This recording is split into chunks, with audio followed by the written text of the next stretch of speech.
ಕೃಷಿ ಮಾರಾಟ ರಂಗ ಪ್ರಾಯೋಜಿತ ಕಾರ್ಯಕ್ರಮ. ಈ ಕಾರ್ಯಕ್ರಮದ ಪ್ರಾಯೋಜಕರು ಕರ್ನಾಟಕ ರಾಜ್ಯ ಕೃಷಿ ಮಾರಾಟ ಮಂಡಳಿ, ಮೈಸೂರು.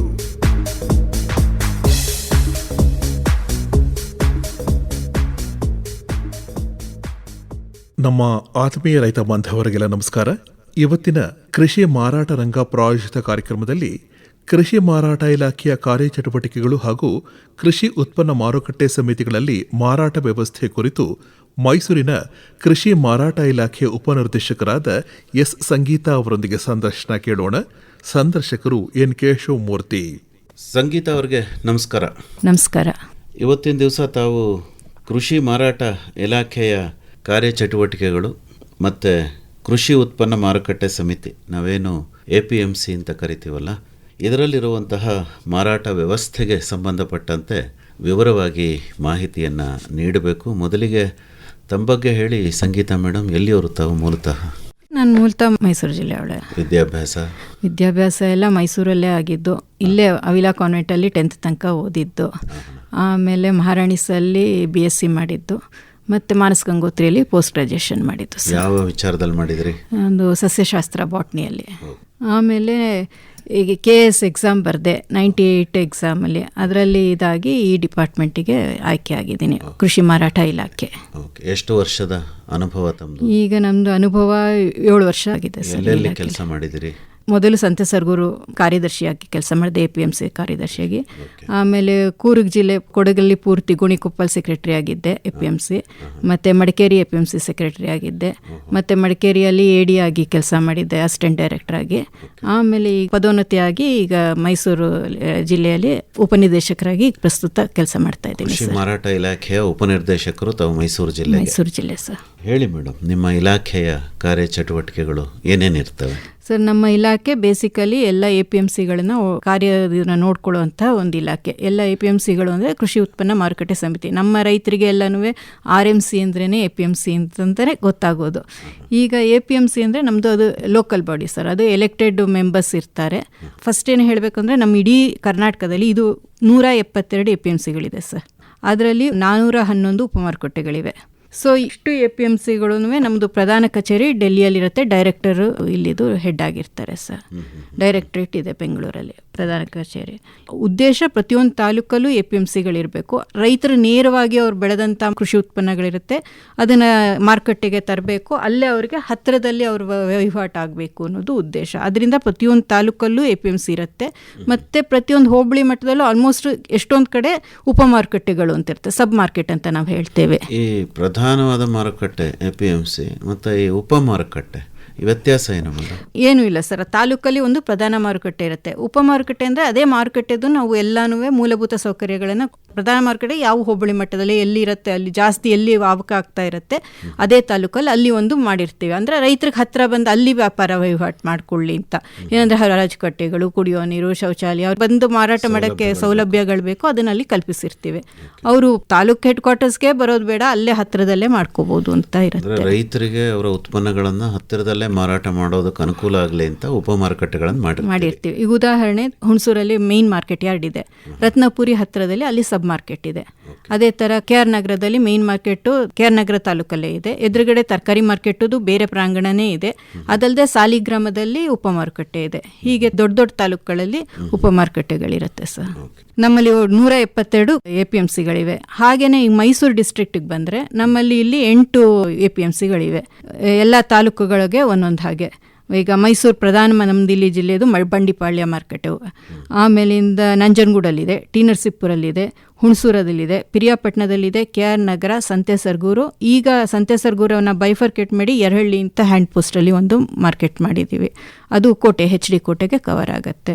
ಇಷ್ಟು ನಮ್ಮ ಜಿಲ್ಲೆಯಲ್ಲಿರುವಂತಹ APMCಗಳು. ನಾನು ಹಾಗೆ ಹೇಳ್ದಾಗೆ ಈ APMCಗಳಿಗೆ ಅಲ್ಲಲ್ಲಿ ಸಬ್ ಮಾರ್ಕೆಟ್ ಎಲ್ಲೆಲ್ಲಿ ದೊಡ್ಡದಿದೆ ಅಲ್ಲಿ ಸಬ್ ಮಾರ್ಕೆಟ್ಸು ಇವೆ. ನಮ್ಮ ಮೇನ್ ಇಲಾಖೆ ಸ್ಥಾಪಿಸಿರೋದೇ APMCಗಳ ಉದ್ದೇಶ ಏನಂತ ಹೇಳಿದ್ರೆ, ರೈತರು ಅವ್ರು ಶ್ರಮವಹಿಸಿ ಉತ್ಪಾದಿಸಿರುವಂತಹ ಕೃಷಿ ಉತ್ಪನ್ನಗಳಿಗೆ ಸರಿಯಾದ ತೂಕ, ಅವ್ರು ಎಲ್ಲೋ ಹೊರಗಡೆ ಮಾರಾಟ ಮಾಡಿದ್ರೆ ಅವ್ರಿಗೆ ತೂಕದಲ್ಲಿ ಮೋಸ ಆಗೋ ಚಾನ್ಸಸ್ ಇರುತ್ತೆ. ಸೊ ಆ ತೂಕ ಎಲ್ಲ APMC ಒಳಗಡೆನೆ ತಂದು ಮಾರಾಟ ಮಾಡಿದ್ರೆ ಅಲ್ಲಿ ನಮ್ಮ ಇಲಾಖಾ ಅಧಿಕಾರಿಗಳಿರ್ತಾರೆ, ಸಿಬ್ಬಂದಿಗಳಿರ್ತಾರೆ, ನೋಡ್ಕೋತಾರೆ. ಮತ್ತೆ ನಾವು ಸರ್ಟಿಫೈ ಆಗಿರೋಂಥ ತೂಕದ ಯಂತ್ರಗಳಿರುತ್ತೆ APMC ಇಂದನೇ. ಸೊ ಅಲ್ಲಿಂದನೇ ಮಾಡಿದ್ರೆ ಅವರಿಗೆ ಸರಿಯಾದ ನಿಖರವಾದ ಬೆಳೆಗಳಿಗೆ ತೂಕ ಸಿಗತ್ತೆ ಅನ್ನೋದು ಒಂದು ಪ್ರಮುಖವಾದ ಉದ್ದೇಶ. ಇನ್ನೊಂದು ಮೇಯ್ನ್ ಅದು ಸ್ಪರ್ಧಾತ್ಮಕ ಮಾರಾಟ ಪದ್ಧತಿಗಳಿರುತ್ತೆ. ಅದ್ರ ಮೂಲಕ ಅವ್ರಿಗೆ ಎಲ್ಲ ರೈತರಲ್ಲೂ ಒಂದೇ ಇದು, ನಾವು ಬೆಳೆದಿದ್ದಕ್ಕೆ ಸರಿಯಾದ ಬೆಲೆ ಸಿಗ್ತಾ ಇಲ್ಲ ಅಂತ. ಸೊ ಅವ್ರಿಗೆ ಎಲ್ಲಿ ಕಾಂಪಿಟೇಟಿವ್ ಪ್ರೈಸ್ ಇರುತ್ತೆ ಅಲ್ಲಿ ಅವ್ರಿಗೆ ಕಾಂಪಿಟೇಟಿವ್ ಪ್ರೈಸ್ ಸಿಗೋವಂಥ ಚಾನ್ಸಸ್ ಇರುತ್ತೆ. ಆ ಪ್ಲ್ಯಾಟ್ಫಾರ್ಮ್ನ ನಾವು ಮಾಡಿಕೊಡೋದೇ APMCಗಳ ಉದ್ದೇಶ, ಮೇಯ್ನ್ ಉದ್ದೇಶ. ಇನ್ನು ಮೂರನೇದು, ನಾವು ಅದಕ್ಕೋಸ್ಕರ ನಮ್ಮ ಇಲಾಖೆಯಲ್ಲಿ ಎಲ್ಲ APMCಗಳಿಗೂ ನಮಗೆ ಒಂದು ಇಂಜಿನಿಯರಿಂಗ್ ವಿಂಗ್ ಅಂತಲೇ ಇದೆ, MDP ಅಂತ, ಮಾರ್ಕೆಟ್ ಡೆವಲಪ್ಮೆಂಟ್ ವಿಂಗ್ ಅಂತ. ಅವ್ರ ಮೂಲಕ ಆ ಇಂಜಿನಿಯರಿಂಗ್ ಸೇವೆ ತಗೊಂಡು ನಾವು ಅವ್ರಿಗೆ ಏನೇನು ಮಾರ್ಕೆಟ್ ಹೇಗೆ ಡೆವಲಪ್ ಆಗಬೇಕು, ಅಲ್ಲಿ ಚೆನ್ನಾಗಿರುವಂತಹ ಹರಾಜುಕಟ್ಟೆಗಳು, ಆಧುನಿಕ ಈಗ ಶೀತಲಿ ಗೃಹಗಳು ಅಂದರೆ ಕೋಲ್ಡ್ ಸ್ಟೋರೇಜ್ ಏನು ಹೇಳ್ತೀವಿ, ಮೈಸೂರಲ್ಲೂ ಕೋಲ್ಡ್ ಸ್ಟೋರೇಜ್ ಬರ್ತಾ ಇದೆ, ಬಂಡಿಪಾಳ್ಯದಲ್ಲಿ ಈ ಥರ ಅವ್ರು ಇಡೋದಕ್ಕಾಗುವಂಥ ಅದು ಸೌಲಭ್ಯ, ಮತ್ತು ಗೋಡೌನ್ಗಳು, ಮಳಿಗೆಗಳು ಅವ್ರಿಗೆ ಎಲ್ಲನೂ ಮಾಡಿಕೊಡ್ತೇವೆ. ಮತ್ತು ರೈತ ಮಾರಾಟಕ್ಕೆ ಬಂದಾಗ ಅವ್ರಿಗೆ ತಂಗುವಂಥ ರೈತ ಭವನಗಳಿವೆ, ಎಲ್ಲ APMCಗಳಲ್ಲೂ ಆಲ್ಮೋಸ್ಟ್ ರೈತ ಭವನಗಳಿವೆ. ಆಮೇಲೆ ಕುಡಿಯೋ ನೀರು, ಶೌಚಾಲಯ, ಅವ್ರು ಏನೇನು ಬೇಕೋ ಪ್ರತಿಯೊಂದನ್ನು ಮಾಡ್ತೀವಿ. ಇದಕ್ಕೋಸ್ಕರ ನಾವು ಭದ್ರತಾ ಸಿಬ್ಬಂದಿ ಸೌಲಭ್ಯನೂ ತೊಗೊಂಡಿರ್ತೀವಿ. ಅಲ್ಲಿ ಕ್ಲೀನಿಂಗು ನಮಗೆಲ್ಲ ಪ್ರಾಬ್ಲಮ್ ಬರುತ್ತೆ ಅಂತ. ಇದಕ್ಕೋಸ್ಕರ ನಮ್ಮಲ್ಲಿ ಆ್ಯಕ್ಚುಲಿ ಒಂದು ನಾಮಿನಲ್ ಆಗಿ ಈಗ 60 ಪೈಸಾ ಇದೆ, ಒಂದಿದೆ 100 ರೂಪಾಯಿ ಮಾರಾಟ ಇದಾದರೆ 60 ಪೈಸೆ ಹಾಗೆ ಸೆಸ್ ತಗೋತೀವಿ. ಅದು ಯಾರಿಂದ? ಓನ್ಲಿ ಟ್ರೇಡರ್ಸ್ಗೆ ನಾವು ಮಾರಾಟಗಾರರಿಂದ ನಾವು ಅವ್ರಿಗೆ ಏನು ಸೌಲಭ್ಯ ಕೊಡ್ತಾ ಇದ್ದೀವಿ. ಸೊ ಅದಕ್ಕೆ ನಮಗೆ ಆ ಕ್ಲೀನಿಂಗ್ ಎಲ್ಲದಕ್ಕೂ ಬೇಕಾಗುತ್ತಲ್ಲ, ಸಂರಕ್ಷಣೆ ಮಾಡೋಕ್ಕೆ ಮತ್ತು ಸೆಕ್ಯೂರಿಟಿ ಪರ್ಪಸ್ಸು, ಇದಕ್ಕೆ ಅದನ್ನು ಮತ್ತು ಇನ್ನೂ ಉತ್ತಮವಾಗಿ ಸೌಲಭ್ಯಗಳನ್ನು ಮಾಡೋದಕ್ಕೋಸ್ಕರ 60 ಪೈಸೆನ ಬಳಕೆ ಮಾಡ್ಕೋತೇವೆ. ಸರ್ಕಾರದ ಯಾವುದಾದ್ರೂ ಯೋಜನೆಗಳನ್ನು ತಾವು ಅನುಷ್ಠಾನ ಮಾಡ್ತೀರಾ? ಸರ್ಕಾರದ ಯೋಜನೆಗಳು ಅಂದರೆ ನಾವೀಗ ಮೂಲಭೂತ ಸೌಕರ್ಯ ಮಾಡಬೇಕಾದ್ರೆ ಈ RIDF, ನಬಾರ್ಡು ಅವ್ರದ್ದೆಲ್ಲ ಅನುದಾನ ಬರುತ್ತೆ, ಅದು ಇದು ಮಾಡ್ತೀವಿ. ಅಲ್ಲದೆ ನಮ್ಮ ಮಾರ್ಕೆಟೇ ಫಂಡು ಇರುತ್ತೆ. ಈಗ 60 ಪೈಸೆ ನಾವು ಏನು ಕಲೆಕ್ಟ್ ಮಾಡ್ತೀವಿ ಅಂತ ಅದರಲ್ಲಿ ನಾವು ವಾರ್ಷಿಕ ಕ್ರಿಯಾಯೋಜನೆಗಳನ್ನು ತಗೊಂಡು ಮಾರ್ಕೆಟನ್ನು ಇನ್ಫ್ರಾಸ್ಟ್ರಕ್ಚರ್ ಇಂಪ್ರೂವ್ ಮಾಡಿ, ಮತ್ತು ಮೊದಲು ರೂಲ್ 16 ಇದರಲ್ಲಿ ಮಾರುಕಟ್ಟೆಗಳಿಗೆ ಸಂಪರ್ಕಿಸುವಂಥ ರಸ್ತೆಗಳನ್ನು ಕೂಡ ನಾವು ನಿರ್ಮಾಣ ಮಾಡಿಕೊಡ್ತಾ ಇದ್ವಿ, ಗ್ರಾಮೀಣ ಸಂಪರ್ಕ ರಸ್ತೆ. ಆಮೇಲೆ ಕಣಗಳು, ಎಷ್ಟೊಂದು ಕಡೆ ಈಗಾಗಲೇ APMC ವತಿಯಿಂದ ಹಳ್ಳಿಗಳಲ್ಲಿ ಕಣಗಳು ಮಾಡಿಕೊಟ್ಟಿದ್ದೀವಿ ಅವ್ರಿಗೆ. ಆಮೇಲೆ ಇನ್ನೊಂದು ಹೇಳಬೇಕಂದ್ರೆ, ನಮ್ಮ ಈ ಕೃಷಿ ಉತ್ಪನ್ನ ಮಾರುಕಟ್ಟೆ ಅಂತ ನಾನು ಏನು ಹೇಳಿದ್ದೀನಿ ಸಮಿತಿ ಅಂತಂದರೆ, ಇಟ್ಸ್ ಎ ಎಲೆಕ್ಟೆಡ್ ಬಾಡಿ. ಇಲ್ಲಿಗೆ ರೈತ ಪ್ರತಿನಿಧಿಗಳೇ ಮೇಯ್ನ್ ಇರ್ತಾರೆ. ಅವರು 11 ಜನ ರೈತ ಪ್ರತಿನಿಧಿಗಳು, ಅವರು ಎಲೆಕ್ಷನ್ ಮೂಲಕ ಎಲೆಕ್ಟ್ ಆಗಿ ಬರ್ತಾರೆ.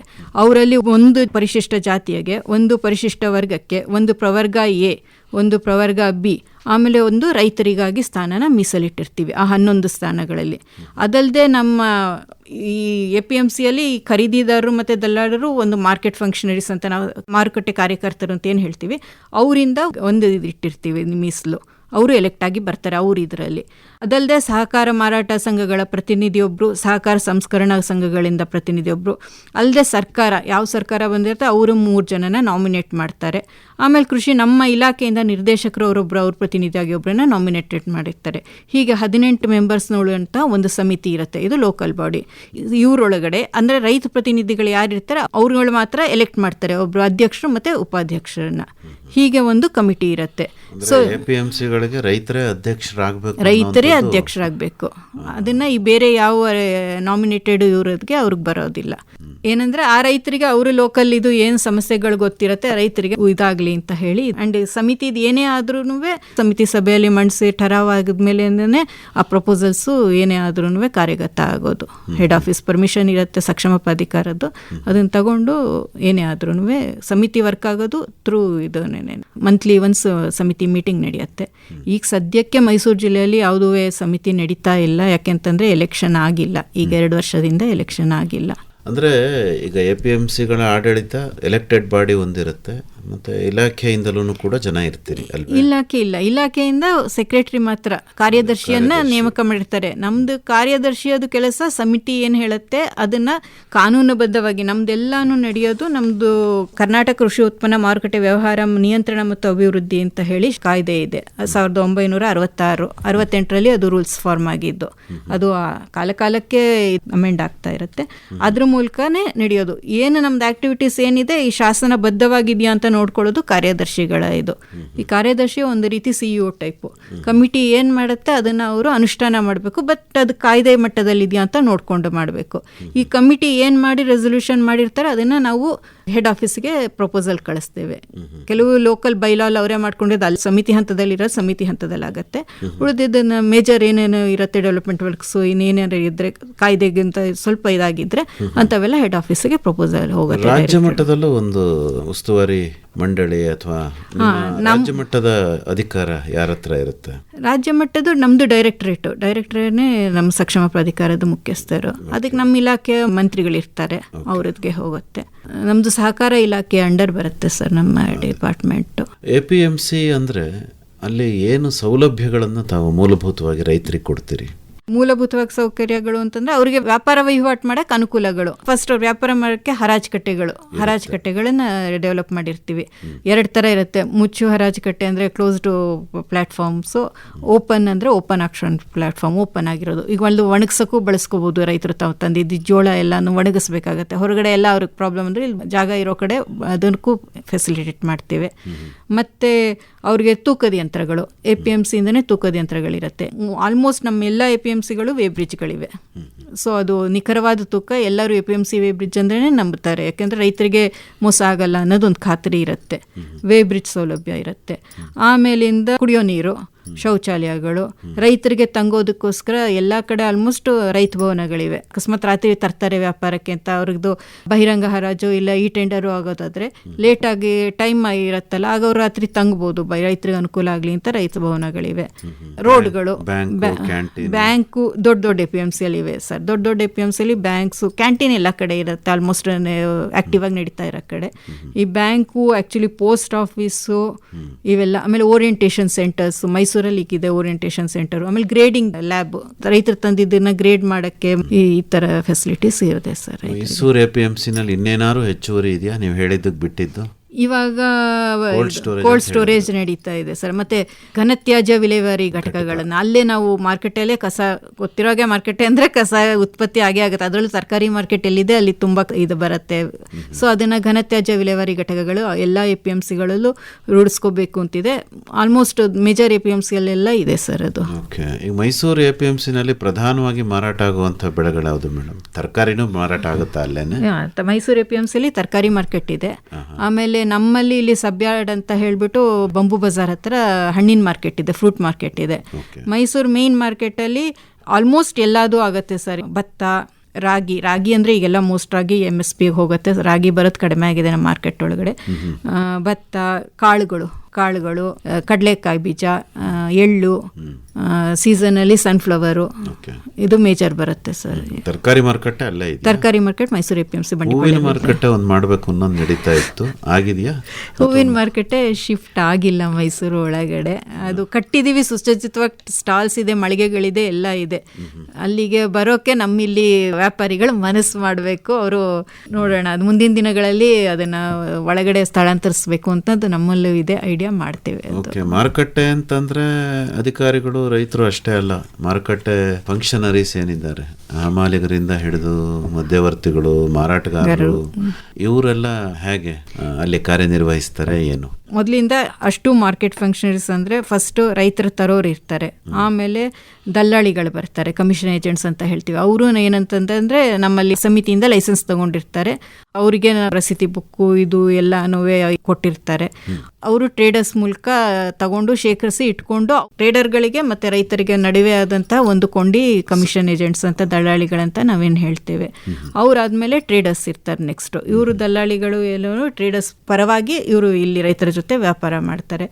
ನೆಕ್ಸ್ಟು ಹಮಾಲಿಗಳು ಬರ್ತಾರೆ. ಈಗ ಆಕ್ಟಿವ್ ಮೈಸೂರು ಯುಕೆಯಲ್ಲಿ ಹಮಾಲಿಗಳಿದ್ದಾರೆ. ಅವರು ಬ್ಯಾಕ್ ಬೋನ್ ಅಂತ ಹೇಳ್ಬೋದು. ನಮ್ಮ ರೈತರಿಗೆ ತಂದಿದ್ದನ್ನು ಇಳಿಸೋದ್ರಿಂದ ಹಿಡಿದು ಟ್ರಾನ್ಸ್ಪೋರ್ಟೇಷನ್ ಪ್ರತಿಯೊಂದರಲ್ಲೂ ಅವ್ರ ಪಾತ್ರ ಇರುತ್ತೆ. ತೂಕದವ್ರು ಇರ್ತಾರೆ. ಆಮೇಲೆ ನಮ್ಮಲ್ಲಿ ಆ್ಯಕ್ಚುಲಿ ಸ್ಟಾಕಿಸ್ಟು, ಪ್ರಾಸೆಸಿಂಗ್ ಯೂನಿಟ್ ಅದನ್ನು ಕೂಡ ಲೈಸೆನ್ಸ್ ತಗೊಂಡಿರ್ತಾರೆ ಸಮಿತಿಗಳಿಂದ. ಆಮದುದಾರರು, ರಫ್ತುದಾರರು ಅಂತ ಹೇಳಿ ಎಲ್ಲನೂ ವಿವಿಧವಾದ ಲೈಸೆನ್ಸ್ ಕೊಟ್ಟಿರ್ತೀವಿ. ಇವರೆಲ್ಲ ಮಾರ್ಕೆಟ್ ಫಂಕ್ಷನ್ಸ್, ಒಂದಲ್ಲ ಒಂದು ಈ ವ್ಯಾಪಾರ ವಹಿವಾಟಲ್ಲಿ ಅವರ ಪಾತ್ರಗಳು ಇರುತ್ತೆ. ಅಂದರೆ ಮುಖ್ಯವಾದ APMC APMC ನಲ್ಲಿ ಸೌಲಭ್ಯಗಳು ಜಾಸ್ತಿ ಇರುತ್ತೆ, ಹೌದು. ಸಬ್ ಮಾರ್ಕೆಟ್ ಅಲ್ಲಿ ಸೌಲಭ್ಯಗಳು ಸ್ವಲ್ಪ ಕಡಿಮೆ ಇರ್ಬೋದು ಅಂತ ಅನ್ಸುತ್ತೆ. ಅಂದ್ರೆ ಮಾರುಕಟ್ಟೆಗೆ ಏನೇನ್ ಬೇಕೋ ಅದನ್ನೆಲ್ಲ ಮಾಡಿರ್ತೀವಿ. ನಾವು ಎಲ್ಲ ಸೌಲಭ್ಯ ಕಲ್ಪಿಸ್ಕೊಟ್ಟಿದ್ದೀವಿ. ಇಲ್ಲಿ ನಮ್ಮ ತಾಲೂಕಲ್ಲಿ ಏನಂದ್ರೆ ತಾಲೂಕು ಮಟ್ಟದ APMCಗಳಲ್ಲಿ ಇನ್ನೂ ಪೂರ್ತಿ ಟ್ರೇಡ್ ಶಿಫ್ಟ್ ಆಗಿಲ್ಲ.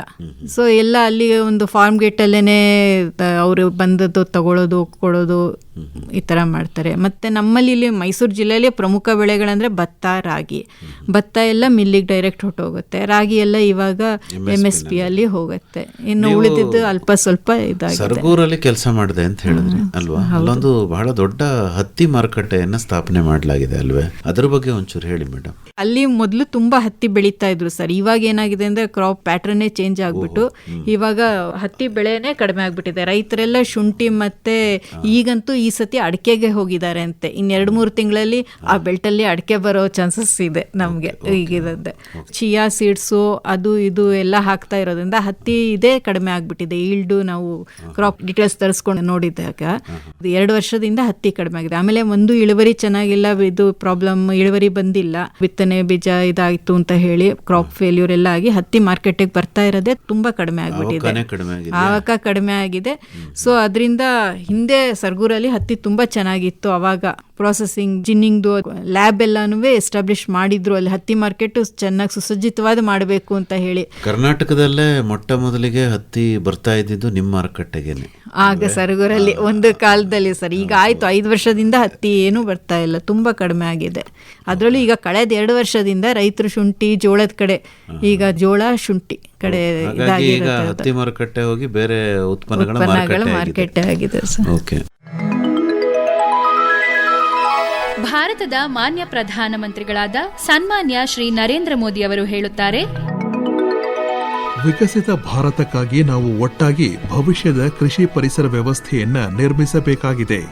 ನಮ್ಮ ರೈತರ ಸಾಂಪ್ರದಾಯಿಕ ಜ್ಞಾನ, ವಿಜ್ಞಾನದ ಶಕ್ತಿ ಮತ್ತು ಸರ್ಕಾರದ ಬೆಂಬಲ ಒಂದಾದಾಗ ರೈತರು ಸಮೃದ್ಧರಾಗುತ್ತಾರೆ ಮತ್ತು ಭೂಮಿ ತಾಯಿಯು ಆರೋಗ್ಯವಾಗಿರುತ್ತಾಳೆ.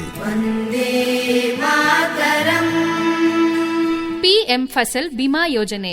63% ರೈತರು SC, ST ಮತ್ತು OBC ವರ್ಗಕ್ಕೆ ಸೇರಿದವರಾಗಿದ್ದಾರೆ. ಇದು ನೈಸರ್ಗಿಕ ವಿಕೋಪಗಳ ವಿರುದ್ಧ ಸುರಕ್ಷತೆಯ ಗ್ಯಾರಂಟಿ ನೀಡುತ್ತದೆ. Urea subsidy. ಯೂರಿಯಾ ಮೇಲೆ 90% ಸಬ್ಸಿಡಿ ನೀಡಲಾಗುತ್ತಿದ್ದು ರೈತರಿಗೆ ಪ್ರತಿ ಚೀಲ 266 ರೂಪಾಯಿಗಳಿಗೆ ಸಿಗುತ್ತಿದೆ. ಇದರ ನೈಜ ಬೆಲೆ 2200 ರೂಪಾಯಿಗಳಾಗಿದ್ದು ಉಳಿದ ಮೊತ್ತವನ್ನ ಸರ್ಕಾರವೇ ಭರಿಸುತ್ತದೆ. MSP ಖರೀದಿ. ಸುಮಾರು 26 ಲಕ್ಷ ಕೋಟಿ ರೂಪಾಯಿಗಿಂತಲೂ ಅಧಿಕ ಮೊತ್ತದ ಕನಿಷ್ಠ ಬೆಂಬಲ ಬೆಲೆ MSP ಅಡಿಯಲ್ಲಿ ಖರೀದಿ ಮಾಡಲಾಗಿದೆ. ಇದು ನಿಶ್ಚಿತ ಆದಾಯದ ಗ್ಯಾರಂಟಿ ನೀಡುತ್ತದೆ ಮತ್ತು 22 ಬೆಳೆಗಳನ್ನು ಇದರಡಿ ಖರೀದಿಸಲಾಗುತ್ತದೆ. ಈನಾಮ್ ಮತ್ತು ಕೃಷಿ ರಫ್ತು. ಈನಾಮ್ ಸುಮಾರು 2 ಕೋಟಿ ರೈತರು ಮತ್ತು 3 ಲಕ್ಷ ವ್ಯಾಪಾರಿಗಳು ಈ ಡಿಜಿಟಲ್ ವೇದಿಕೆಯಲ್ಲಿ ನೋಂದಾಯಿಸಿಕೊಂಡಿದ್ದಾರೆ. ಕೃಷಿ ರಫ್ತು 2013-14ಕ್ಕೆ ಹೋಲಿಸಿದರೆ 2025-26ರಲ್ಲಿ 37% ಹೆಚ್ಚಳದೊಂದಿಗೆ ಕೃಷಿ ರಫ್ತು $52 ಬಿಲಿಯನ್ ಅಧಿಕವಾಗಿದೆ. ಸಾವಯವ ಕೃಷಿ ಮತ್ತು ಸಾಮಾಜಿಕ ಭದ್ರತೆ.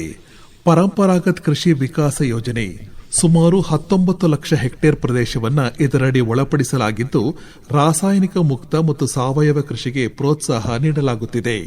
PM ಕಿಸಾನ್ ಮಾನ್ ಧನ್ ಯೋಜನೆ 25 ಲಕ್ಷಕ್ಕೂ ಹೆಚ್ಚು ಸಣ್ಣ ಮತ್ತು ಅತಿ ಸಣ್ಣ ರೈತರು ನೋಂದಾಯಿಸಿಕೊಂಡಿದ್ದು ವೃದ್ಧಾಪ್ಯದಲ್ಲಿ ಆರ್ಥಿಕ ಭದ್ರತೆ ಒದಗಿಸುತ್ತದೆ. ಪರಿಸರ ಸ್ನೇಹಿ ಕೃಷಿ. Neem coated urea.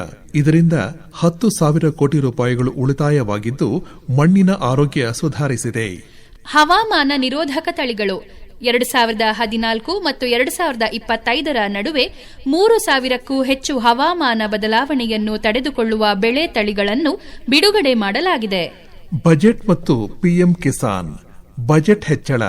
ಕೃಷಿ ಸಚಿವಾಲಯದ ಬಜೆಟ್ 2013-14ರಲ್ಲಿದ್ದ 27,663 ಕೋಟಿಯಿಂದ 2026-27ರ ವೇಳೆಗೆ 5 ಪಟ್ಟು ಹೆಚ್ಚಾಗಿ 1.40 ಲಕ್ಷ ಕೋಟಿಗೆ ತಲುಪಿದೆ.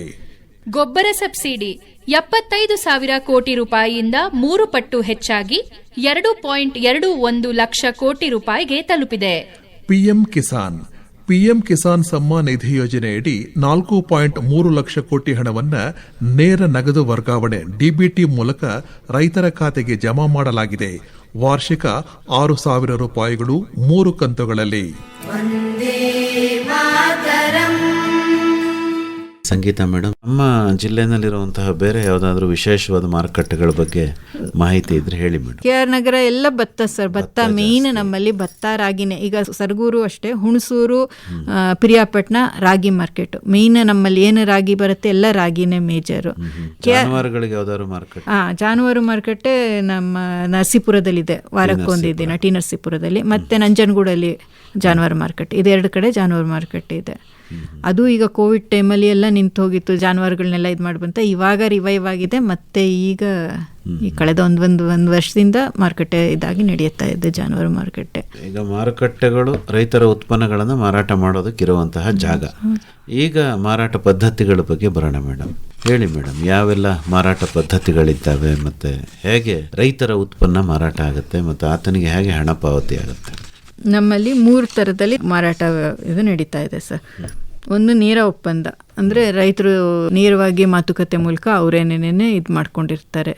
ಇನ್ನೊಂದು ಮೇನು ಬಹಿರಂಗ ಹರಾಜು, ಇದು ಎಲ್ಲ ಕಡೆ ಓಪನ್ ಆಕ್ಷನ್, ಇದೇನು ಮೇನ್ ನಡೀತಾ ಇರೋದು ಬಹಿರಂಗ ಹರಾಜು. ಇದಲ್ಲದೆ ಇನ್ನೊಂದು ಇ ಟೆಂಡರ್ ಅಂತ ಮೈಸೂರು ಬಂಡಿಪಾಳ್ಯದಲ್ಲಿ ಇ ಟೆಂಡರ್ ಮೂಲಕನೇ ನಡೀತಾ ಇದೆ. ಈ ಟೆಂಡರು ರೆಮ್ಸ್ ಅಂತ ಹೇಳಿ ರೆಮ್ಸ್ ಸಂಸ್ಥೆ ಇದೆ, ಅವರು ಪ್ಲಾಟ್ಫಾರ್ಮ್ ಮಾಡಿಕೊಟ್ಟಿರೋದು. ಏನಂತಂದರೆ ಇದು ರಾಷ್ಟ್ರೀಯ ಮಾರುಕಟ್ಟೆ ಸಂಸ್ಥೆ ಸೇವೆಗಳು ಅಂತ, ರಾಷ್ಟ್ರೀಯ ಇ ಮಾರ್ಕೆಟ್ ಸೇವೆಗಳು ಪ್ರೈವೇಟ್ ಲಿಮಿಟೆಡ್ ಅಂತ. ಇದು ಕರ್ನಾಟಕ ಸರ್ಕಾರದ್ದೇ ಒಂದು ಉದ್ಯಮ ಆಗಿದೆ. ಇದು ಕೃಷಿ ಉತ್ಪನ್ನಗಳನ್ನು ಒಂದೇ ವೇದಿಕೆಯಡಿ ಎಲ್ಲ ಉತ್ಪನ್ನಗಳು ಮತ್ತು ಆಲ್ ಓವರ್ ಸ್ಟೇಟ್ ಒಂದೇ ಇದಿರಬೇಕು ಅನ್ನೋ ಉದ್ದೇಶಕ್ಕಾಗಿ UMP ಅಂತ, ಅಂದರೆ ಯುನೈಟೆಡ್ ಮಾರ್ಕೆಟ್ ಪ್ಲಾಟ್ಫಾರ್ಮ್ ಅಂತ. ಇದು ಒಂದೇ ವೇದಿಕೆ ಮೂಲಕ ರೈತರಿಗೆ ದಕ್ಷತೆಯಿಂದ, ಪಾರದಕ್ಷತೆಯಿಂದ, ಮತ್ತು ಅವ್ರು ಏನೇನಿದೆ ಅದಕ್ಕೆ ಉತ್ತಮ ಬೆಲೆ, ಪ್ರೈಸ್ ಡಿಸ್ಕವರಿ ಅಂತ ಏನು ಹೇಳ್ತಾರೆ, ಉತ್ತಮ ಬೆಲೆ. ಬೇರೆ ಬೇರೆ ಕಡೆ ಎಷ್ಟಿದೆ ಅಂದರೆ ಇಲ್ಲಿ ಗೊತ್ತಾಗತ್ತಲ್ಲ ಇವ್ರ ಪ್ರೈಸ್ ಎಲ್ಲಿ ಹೇಗಿದೆ ಅಂತ, ಆ ರೀತಿಯಾಗಿ ನೋಡಿಕೊಂಡು ಮಾಡ್ಬೋದು ಅಂತ ಹೇಳಿ ಇದು ಶುರು ಮಾಡಿದ್ದು ಸರ್. ಇದು 2014 ಸ್ಥಾಪನೆ ಆಗಿರೋದು. ಈಗ ಮೈಸೂರಲ್ಲಿ ಈ ಟೆಂಡರ್ ನಡೆಯುತ್ತೆ ರೆಮ್ಸ್ ಮೂಲಕ, ರೆಮ್ಸ್ ವತಿಯಿಂದ.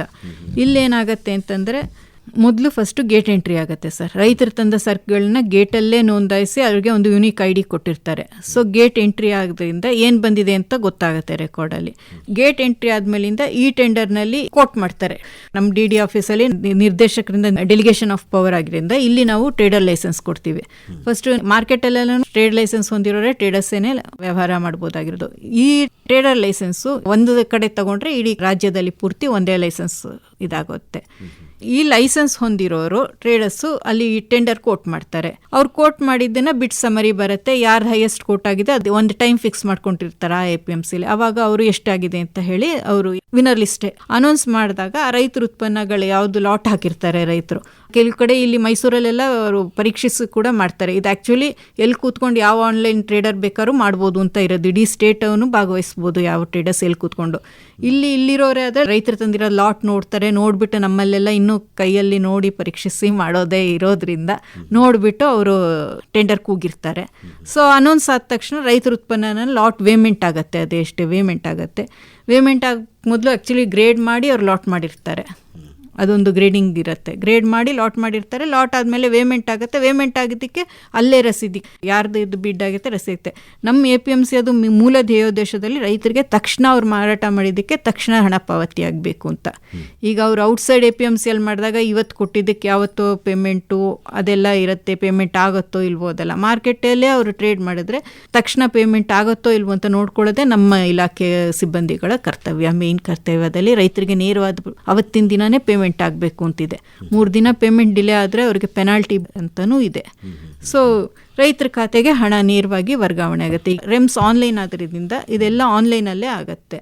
ಮೇಡಮ್, ಈಗ ಈ ಟೆಂಡರಿಂಗಿಗೆ ಉತ್ಪನ್ನಗಳನ್ನು ತಾವು ನಿಗದಿ ಮಾಡಿರ್ತೀರಾ ಅಥವಾ ಬರೋ ಎಲ್ಲ ಉತ್ಪನ್ನಗಳು ಈ ಟೆಂಡರಿಂಗೇ ಆಗ್ತವೆ? ಇಲ್ಲ ಸರ್, ಯಾವ್ದು ಮೇಜರ್ ಇದೆ ಆಗುತ್ತೆ. ಯಾವ್ದು ಮಾರ್ಕೆಟಿಗೆ ಬರುತ್ತೆ ಅದು ಈ ಟೆಂಡರ್. ಅಂದರೆ ಕೆಲವು ಕಡೆ ಇದು ಅಂತ ಇರುತ್ತೆ. ಈಗ ಮೈಸೂರಲ್ಲಿ ಯಾವುದು ಇವ್ರು ಹೇಳಿರ್ತಾರೆ ಟೆಂಡರ್ ಇದೆ ಅಂತ ಅವುಗಳ ಉತ್ತರ ಈ ಟೆಂಡರ್ ಆಗುತ್ತೆ. ತಾವೇ ಹೇಳಿದ್ರಲ್ಲ 3 ಪದ್ಧತಿ ಇದೆ ಅಂತ. 3 ಪದ್ಧತಿ. ಈಗ ತರಕಾರಿಯಾಗೆ ಈ ಟೆಂಡರ್ ಇಲ್ಲ, ತರಕಾರಿ ಹಣ್ಣುಗಳಿಗೆ ಈ ಟೆಂಡರ್ ನಡೀತಾ ಇಲ್ಲ.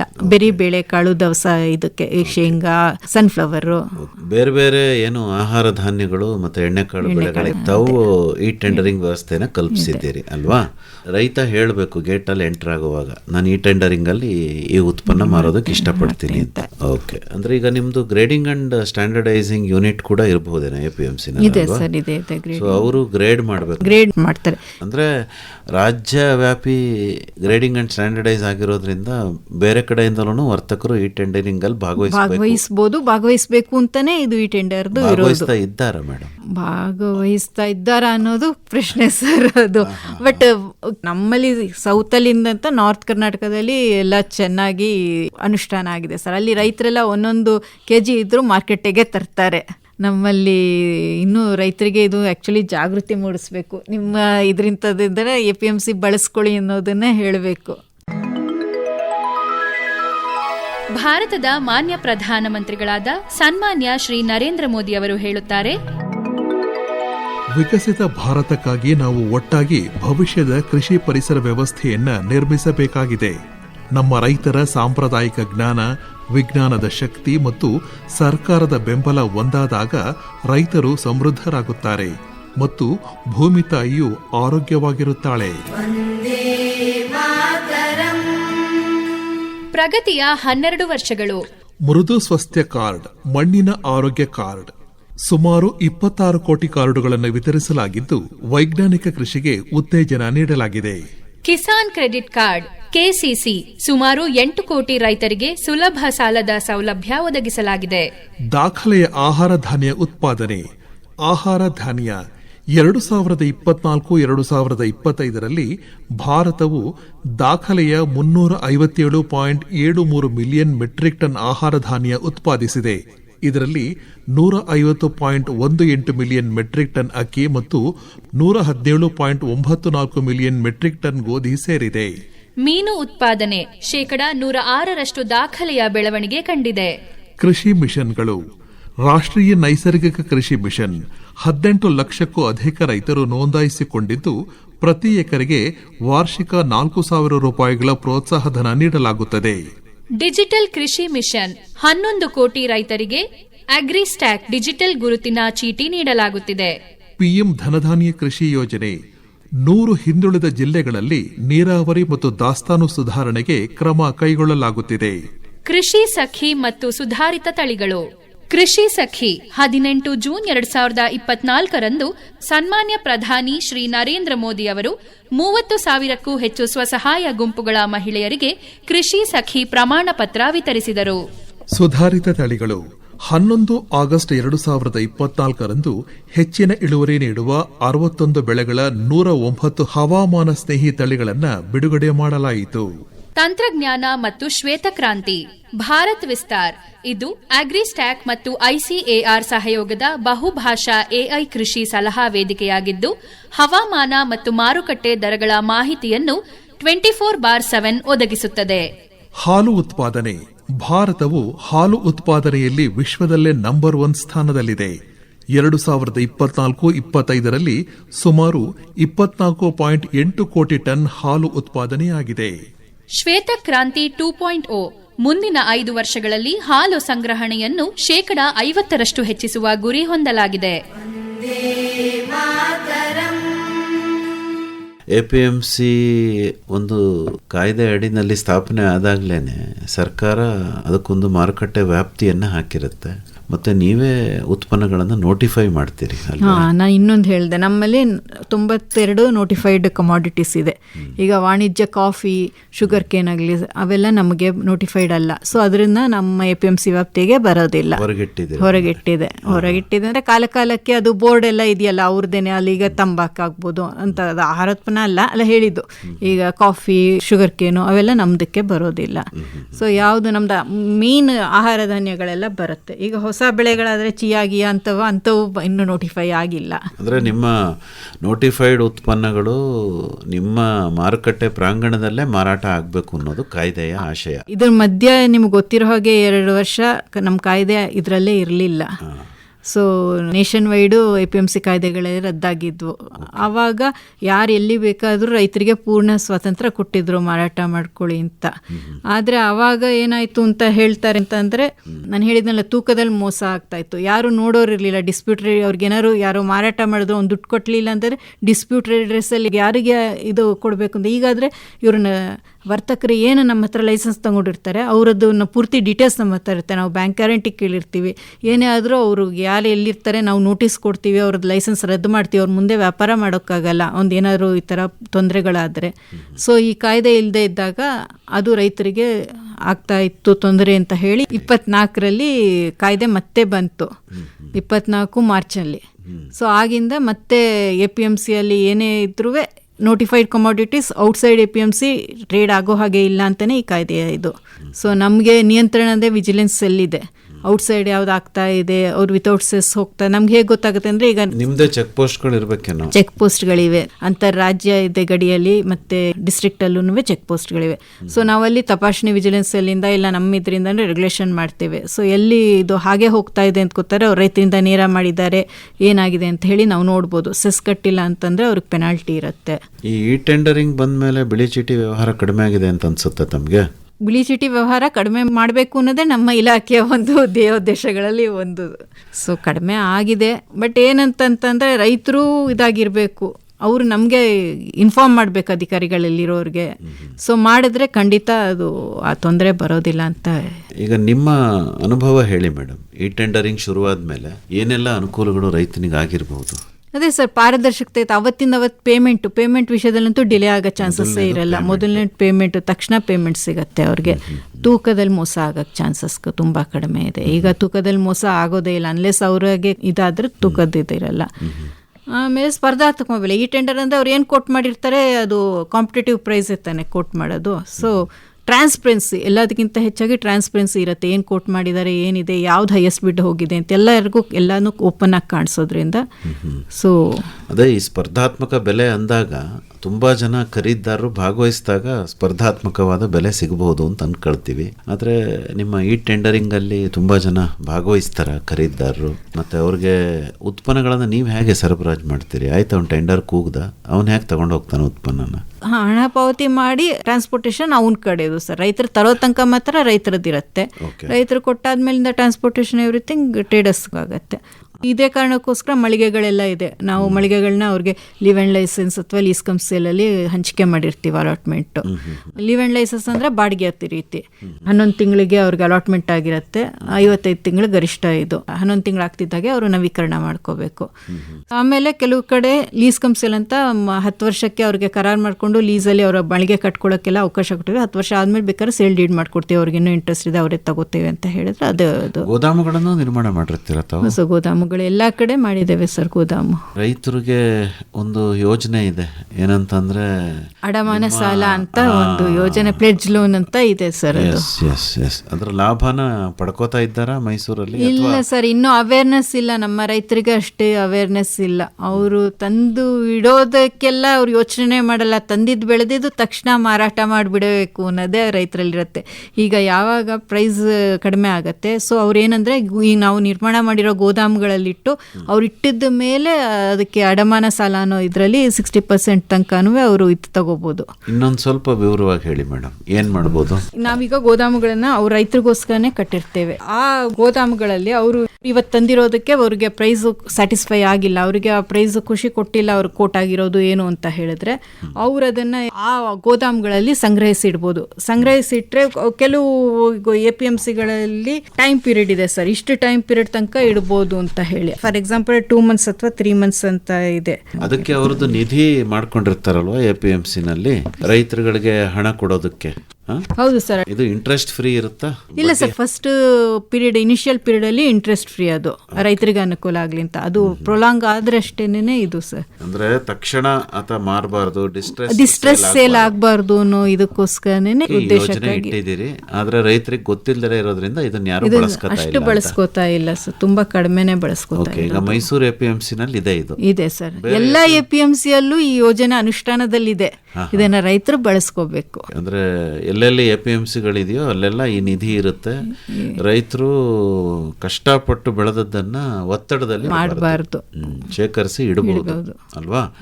ಇದು ಏನು ಗುದಾಮುಗಳಲ್ಲಿ ಸಂಗ್ರಹಿಸಿ ಸಾಲ ತಗತೀವಲ್ಲ, ಅದಕ್ಕೂ ಇದಕ್ಕೂ ತುಂಬಾ ವ್ಯತ್ಯಾಸ ಇರುತ್ತೆ ಅಲ್ವಾ ಮೇಡಮ್. ಬೇರೆ ಬೇರೆ APMCಗಳಲ್ಲೆಲ್ಲ ತಾವು ಕೆಲಸ ಮಾಡಿದಿರಲ್ವಾ, ಏನ್ ಅನ್ಸುತ್ತೆ ತಮಗೆ? APMC ಇರೋದ್ರಿಂದ ನಿಜವಾಗ್ಲೂ ರೈತನಿಗೆ ಅನುಕೂಲ ಆಗ್ತಿದೆ ಅಂತ ಅನ್ಸುತ್ತಾ?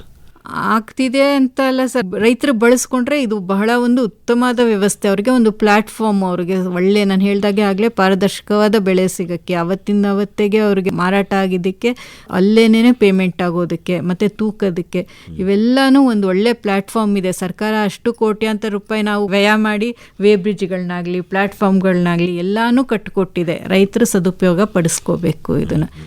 ಇದ್ರ ಮೂಲಕ ನಾನು ಹೇಳ್ತೀನಿ, ಎಲ್ಲ ರೈತರು APMCಗಳನ್ನ ಸದುಪಯೋಗ ಪಡಿಸ್ಕೊಳ್ಳಿ ಅಂತ ಕೇಳ್ಕೊತೀನಿ. ಇಷ್ಟೆಲ್ಲ ಅನುಕೂಲಗಳಿದ್ಮೇಲೆ ರೈತರು ಅದನ್ನು ಬಳಕೆ ಮಾಡ್ಕೋಬೇಕಿತ್ತು, ಆದರೆ ಯಾಕೆ ಮಾಡ್ಕೋತಾ ಇಲ್ಲ ಅಂತ ತಮಗನ್ಸುತ್ತೆ ಮೇಡಮ್? ನನಗನ್ಸುತ್ತೆ ಅವರು ಟ್ರಾನ್ಸ್ಪೋರ್ಟೇಷನ್ ಸರ್, ಅವರಲ್ಲಿಂದ ಬೆಳೆದ ಕಡೆಯಿಂದ ತರಬೇಕು, ತಂದು ಕಾಯಬೇಕು, ಕಾದು ಸ್ಪರ್ಧಾತ್ಮಕ ಬೆಲೆ ಯಾರು ಕೊಟ್ಟು ಮಾಡ್ತಾರೆ ಇದು ಮಾಡಬೇಕು. ಮೋಸ್ಟ್ಲಿ ನಮ್ಮ ರೈತರು ಅದು ಸ್ವಲ್ಪ ಸುಲಭ ಮಾರ್ಗ, ಅಲ್ಲೇ ಯಾರು ಬಂದು ಕೇಳ್ತಾರೆ ಅವ್ರಿಗೆ ಕೊಟ್ಬಿಡೋಣ ಅನ್ನೋದು ಅವ್ರಿಗೊಂದು ಸುಲಭ ಮಾರ್ಗ ಅಂತ ಅಂದ್ಕೊಂಡಿರೋ. ಮತ್ತೆ ಕಾದು ಇದು ಮಾಡಿದವ್ರಿಗೆ ಇದು ತುಂಬ ಉಪಯೋಗ ಸರ್. ಹೊಸ ಜನರೇಷನ್ ಯುಗ. ಈಗ ನೀವು ಉತ್ಪನ್ನಗಳ ಒಂದು ದರವನ್ನು ರೈತನಿಗೆ ತಿಳಿಸೋದಕ್ಕೆ ಕೃಷಿ ಮಾರಾಟ ವಾಹಿನಿ ಅಂತ ನಮ್ಮದೊಂದು ವೆಬ್ಸೈಟ್ ಇದೆ. ಅದರಲ್ಲಿ ಪ್ರತಿದಿನದ್ದು ಪ್ರತಿಯೊಂದು, ಅಷ್ಟು ನಾನು ಏನು ಹೇಳಿದೆ, ಎಷ್ಟು APMCಗಳಿದೆ ನಮ್ಮಲ್ಲಿ, 172 APMCಗಳದ್ದು ಪ್ರತಿಯೊಂದು ನಮ್ಮ ನೋಟಿಫೈಡ್ 92 ನೋಟಿಫೈಡ್ ಇದ್ರದ್ದು ಪ್ರತಿದಿನದ್ದು ಅಪ್ಡೇಟ್ ಮಾಡಿರ್ತೀವಿ ಸರ್. ಅವ್ರಿಗೆ ಇಲ್ಲೇ ಕೂತ್ಕೊಂಡು ಕೃಷಿ ಮಾರಾಟ, ಈಗ ಎಲ್ಲ ವೆಬ್ಸೈಟು ಎಲ್ಲ ತೆಗಿತಾರೆ, ಓಪನ್ ಮಾಡಿ ನೋಡಿದ್ರೆ ನಮ್ಮ ಕೃಷಿ ಮಾರಾಟ ವಾಹಿನಿಯಲ್ಲಿ ಪ್ರತಿಯೊಂದು ಇದ್ರದ್ದು ಯಾವ್ಯಾವ APMCಲಿ ಎಷ್ಟೆಷ್ಟಕ್ಕಾಗಿದೆ ಧಾರಣೆಗಳಷ್ಟು ಸಿಗುತ್ತೆ ಸರ್. ನೆನ್ನೆದು ವರ್ಷದಿಂದ ಹಿಡಿದು ಪ್ರತಿಯೊಂದು ಮಾಹಿತಿಯನ್ನು ಈಗ ಫಿಂಗರ್ ಟಿಪ್ಸ್ ಅಂತ ಏನು ಹೇಳ್ತೀವಿ ಅಲ್ಲಿ ಸಿಗತ್ತೆ.